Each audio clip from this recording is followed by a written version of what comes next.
दोस्तों, स्वागत है आप सभी का टीचनेट स्टडी विद अस में। आज की इस वीडियो में हम द्विवेदी युग के प्रमुख कवि एवं उनकी रचनाओं पर बात करेंगे। इससे पहले कि हम आगे बढ़े, आप टीचनेट स्टडी विद अस को सब्सक्राइब करना मत भूलिएगा। साथ ही बेल आइकन को भी प्रेस कर दीजिए ताकि आने वाली सभी वीडियोस की जानकारी आपको मिलती रहे। और वीडियो ख़त्म होने के बाद अगर आपको अच्छी लगती है तो आप लाइक शेयर भी कर सकते हैं। वीडियो के अंत तक बने रहिएगा। जैसा कि हमें पता ही है, द्विवेदी युग का नामकरण आचार्य महावीर प्रसाद द्विवेदी के नाम पर हुआ है। द्विवेदी युग की समय अवधि सामान्यतः 1900 से 1918 तक मानी गई है। सरस्वती पत्रिका के महत्व को रेखांकित करते हुए इसे 20वीं शताब्दी के आरंभिक चरण का विश्वकोश भी कहा गया है। चलिए शुरुआत करते हैं श्रीधर पाठक से। श्रीधर पाठक खड़ी बोली हिंदी के प्रथम कवि स्वीकार किए जाते हैं। साथ ही वे खड़ी बोली के प्रथम स्वच्छंदतावादी कवि भी माने जाते हैं। श्रीधर पाठक द्वारा खड़ी बोली में रचित प्रथम कविता गुणवंत हेमंत है। एकांतवासी योगी खड़ी बोली की प्रथम पुस्तक है।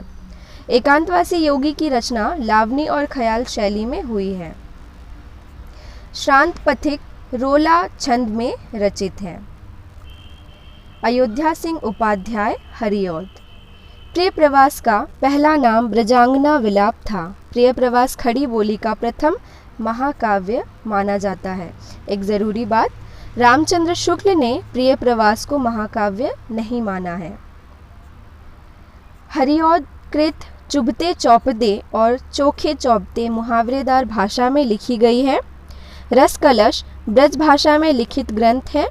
वैदेही वनवास में सीता परित्याग की कथा वर्णन है। महावीर प्रसाद द्विवेदी। आचार्य शुक्ल ने लिखा है, हम पंडित महावीर प्रसाद द्विवेदी को पद रचना की एक प्रणाली के प्रवर्तक के रूप में पाते हैं। सर्गो नरक ठिकाना नाही महावीर प्रसाद द्विवेदी की प्रसिद्ध कविता है।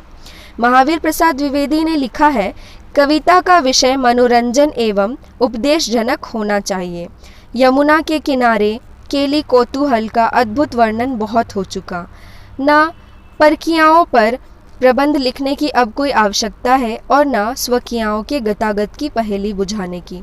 चींटी से लेकर हाथी पर्यंत, भिक्षुक से लेकर राजा पर्यंत मनुष्य, बिंदु से लेकर समुद्र पर्यंत जल, अनंत आकाश, अनंत पृथ्वी, अनंत पर्वत, सभी पर कविता हो सकती है। मैथिली शरण गुप्त। मैथिली शरण गुप्त की पहली कविता हेमंत 1905 ईस्वी में सरस्वती पत्रिका में प्रकाशित हुई। गुप्त जी ने मधुप उपनाम से बंगला रचनाओं का अनुवाद किया है।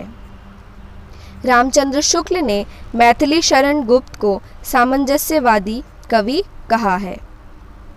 भारत भारती के संबंध में बच्चन सिंह का कथन है, हिंदी भाषा भाषी क्षेत्र में इतने व्यापक स्तर पर राष्ट्र सांस्कृतिक चेतना जगाने का जो काम अकेले भारत भारती ने किया, उतना अन्य पुस्तकों ने भी मिलकर नहीं किया। गुप्त जी की पहली महत्वपूर्ण काव्य कृति भारत भारती 1912 जो उनके यश का आधार मानी जाती है। साकेत को डॉक्टर नगेंद्र ने जनवादी काव्य की संज्ञा दी है। यशोधरा काव्य गौतम बुद्ध के गृह त्याग की घटना पर आधारित है। जय भारत महाकाव्य प्राचीन भारत की हिंदू संस्कृति का स्वच्छ दर्पण कहलाता है। गिरिधर शर्मा नवरत्न। गिरिधर शर्मा नवरत्न ने गीतांजलि का हिंदी में तथा गोल्डस्मिथ कृत हर्मिट का संस्कृत श्लोकों में अनुवाद किया है। नाथूराम शर्मा शंकर द्वारा रचित गर्भ अरंडा रहस्य में विधवाओं की बुरी स्थिति तथा देव मंदिरों के दुराचार का वर्णन है। नाथूराम शर्मा शंकर कविता कामिनी कांत, भारतेंदु प्रज्ञेंदु, साहित्य सुधाकर आदि उपाधियों से भी नवाजे गए हैं। वीडियो के अंत तक बने रहने के लिए बहुत बहुत धन्यवाद। अगर आपको ये वीडियो पसंद आई है तो लाइक शेयर और कमेंट करना मत भूलिएगा। अब मिलते हैं अगले वीडियो के साथ। धन्यवाद।